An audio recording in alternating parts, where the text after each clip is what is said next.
আমাদের মালদা জেলায় প্রচণ্ড বৃষ্টি হয়েছে, আর এখন আলুর দেখো কি অবস্থা। আলুতে কি জল লেগে কি হয়েছে, আর কিভাবে চাষিরা উপকার পাবে।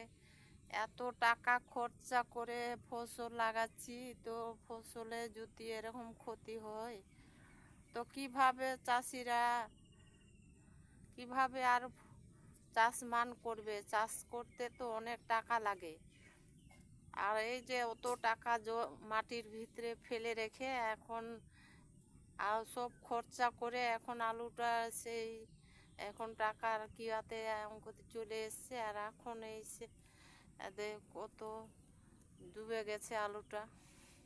আমরা তো অল্প স্বল্প লাগাইছি, তো ডুবে গেল, একটা আলু তুলিনি। কি মন ভালো লাগে দেখেন, ভীষণ কষ্ট। কত টাকা পয়সা খরচা করে আলু লাগাচ্ছিলাম, আর আলুটা জলে, এই যে জল, কোথাও জল বাড়ার কি আর নাই, সবারই আলু। আর এখন আলুটা শুকাতে কতদিন লাগবে, তাতে আলুটা থাকবে, পচে যাবে। এত কষ্ট, কিভাবে চাষিরা কত ঋণ মার্জন করে আলু লাগাচ্ছিলাম, আর আলুটা এভাবে পচে গেলে কি করে হবে। আমার দেখতে পাচ্ছেন সবাই বাড়ি ঘরে অবস্থা, সারা রাত ঘুমাতে পারিনি,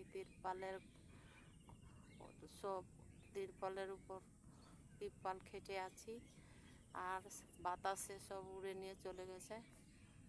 আর কষ্ট করে রাত্রে সারা রাত ঘুমাতে পারি না। সবাই ভিডিওটা বেশি বেশি করে শেয়ার করে দেন। দেখেন আমার মালদা জেলা জলে আলু টালু ডুবে গেছে। আমাদের মালদা জেলায় প্রচণ্ড বৃষ্টি হয়েছে, আর এখন আলুর দেখো কি অবস্থা। আলুতে কি জল লেগে কি হয়েছে, আর কিভাবে চাষিরা উপকার পাবে। এত টাকা খরচা করে ফসল লাগাচ্ছি, তো ফসলে যদি এরকম ক্ষতি হয়, তো কিভাবে আর চাষমান করবে। চাষ করতে তো অনেক টাকা লাগে, আর এই যে অত টাকা মাটির ভিতরে ফেলে রেখে এখন আর সব খরচা করে এখন আলুটা সেই এখন টাকার কিয়াতে অঙ্কতে চলে এসছে, আর এখন এদের কত ডুবে গেছে আলুটা।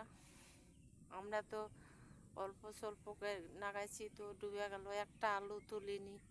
কি মন ভালো লাগে দেখেন, ভীষণ কষ্ট। কত টাকা পয়সা